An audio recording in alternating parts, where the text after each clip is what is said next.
Quand il y a Massa, il y a des rencontres. Mesdames et messieurs, celui-là même que je vais rencontrer tout à l'heure pour vous est un grand artiste. Pour ceux qui sont du Mali, devraient peut-être se rappeler de ce nom-là, le groupe Jatassia. Il fut l'un des concepteurs créateurs, je veux dire, du raga à la malienne. Ils ont fait du beau jour au Mali. Alors, ils étaient deux garçons du quartier Boulibanan, si vous voulez. L'autre est là-bas, mais l'autre, il avait un peu disparu.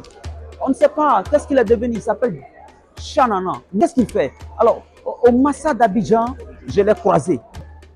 Yes. Ça fait plaisir de te revoir, mon frère. Comment ça va? Ça va très bien. Bon, je le disais tout à l'heure, je dis pour ceux qui nous ont suivis depuis les années 2000, ils se souviennent un peu de ce groupe-là, Jatassia. Jatassia devient quoi? Parce que vous étiez deux. Oui. L'autre est resté au Mali, toi tu as fui, tu es parti en Europe. Ouais. Tu es allé, je ne sais pas, c'est une reconversion. Qu'est-ce que tu as fait? Qu'est-ce que tu es devenu? Je vais vous raconter un peu l'histoire, hein, parce qu'au fait, Jatassia c'est une famille déjà. Ok. Jatassia se porte très bien. Je pense que à l'époque, quand on faisait du rap, c'était pas le rap, c'était c'était juste ce que les gens connaissaient, et de la musique, c'était juste ce que les gens connaissaient. Mais on était une famille. On avait créé le ministère de l'Ambiance avec Tasma Woyo, avec d'autres gens. Je pense qu'on a plutôt fait de l'insertion. C'est-à-dire que tous les amis qui étaient autour de nous, on a essayé de participer aussi à leur évolution et tout ça. Et Jatassia se porte très bien. Je pense qu'on n'a pas arrêté complètement la musique. On s'est posé parce qu'en fait aujourd'hui. Ça fait des années quand même qu'on ne vous voit plus. Vous avez fait des albums. Aujourd'hui, on a des enfants. Ouais. Est-ce que c'est parce qu'on a des enfants qu'on ne chante plus? Non, non. Ouais. Je pense que c'est pas parce qu'on a des enfants qu'on ne chante plus. Je pense qu'il y a d'autres choses qui ont fait. Parce qu'après la tournée notre dernière tournée qu'on avait fait au Danemark, et quand on est revenu, on a pris des résolutions. C'est-à-dire qu'on s'est dit, on va peut-être laisser la place maintenant et continuer à aider d'autres jeunes à s'émanciper dans la culture, à apprendre d'autres choses, à partager nos expériences. D'accord. Aujourd'hui, NB, il a monté un studio, MBA Studio. Un studio de production. Un studio de production où il produit des jeunes du quartier. Oui. Moi, j'ai fait pas mal de clips pour pas mal de jeunes à l'époque. Dans la production audiovisuelle? Oui. Je peux même me permettre de dire les noms comme Talbi, son premier clip que je l'ai réalisé. Ibawan, pareil.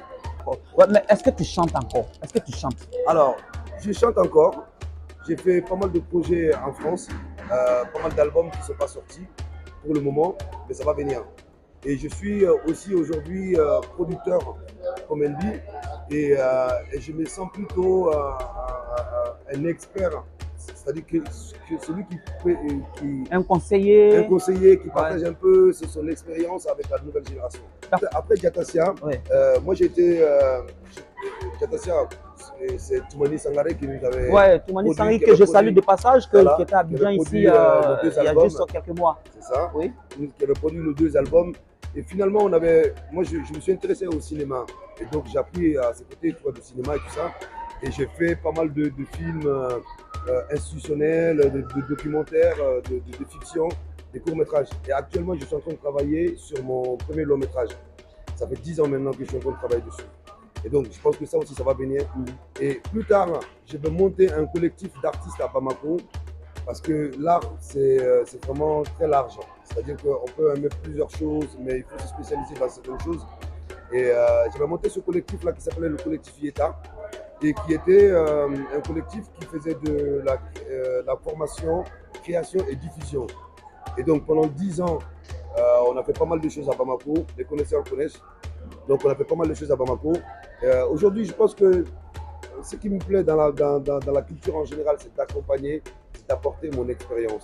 Mais on te voit ici à cette édition de Massa Abidjan. Tu es là, tu es venu avec des t-shirts. Bon, après, vous allez replier. Hein. Voilà, des t-shirts avec des messages. Qu'est-ce que vous voulez expliquer? Alors, celui qui a créé cette marque-là, c'est un très bon ami d'origine ivoirienne. Mais on vit ensemble à Toulouse.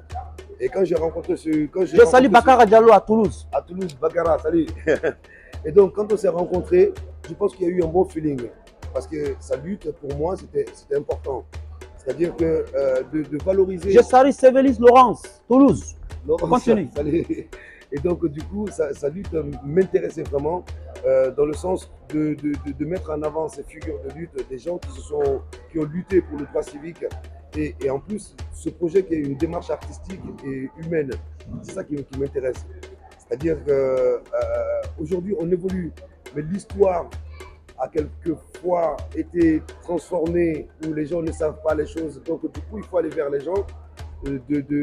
Ces t-shirts-là, c'est un vecteur pour dire, voilà, quand on parle d'une personne comme Cheikh Anta Diop, Oui. Cheikh Anta Diop, en Afrique, il y a des gens qui le connaissent.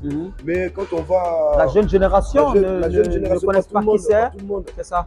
Mais quand on va dans certains pays en Europe ou dans le monde, les gens ne connaissent pas Cheikh Anta Diop. D'accord. Et donc, du coup, c'est de dire, ah ouais, ben, on aime bien ce projet-là, la marque, et c'est bien, mais qui? C'est qui? Et donc, on apprend l'histoire de la personne, on sait qui c'est et tout ça. D'accord. Et donc, c'est ce projet-là qu'on a amené au Massa cette année. Ok. C'est une première fois que vous venez? C'est une première fois qu'on vient au Massa. Mais notre objectif, c'est de faire le tour de l'Afrique. Comme tous les deux, je reviens juste par rapport à ce que je fais. Je mixe aussi du son, de la musique africaine, du néoclassicisme et tout ça. Ok. Et donc on a un collectif aussi. Et autour de ces figures-là. Ah, je salue DJ Mo à Paris. Je salue aussi mon petit frère Karou Kaba du ministère de l'Ambiance. Ah ouais, ça fait plaisir là. Ouais. Bon, donc, voilà.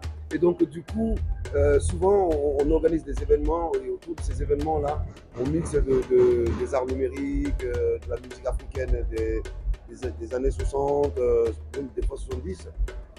Et aux 80, des années 80 et tout ça. Ouais. Et c'est de la musique aussi qu'on pense que c'est du classique africain. Donc du coup, on appelle ça du néoclassicisme. JC Monkosi, Jean-Claude Tapé, que je salue. Voilà, Africa DJ, le patron de tous les DJ d'Afrique, que je salue. Il y a aussi, qu'est-ce que j'allais saluer, DJ Idriss. Idriss qui a fait le beau jeu sur Africa, il est actuellement au Canada aussi. Salut à toi. Bah, écoute, mon frère, c'est un plaisir de te retrouver ici. Salut, ami Korobara. Big up.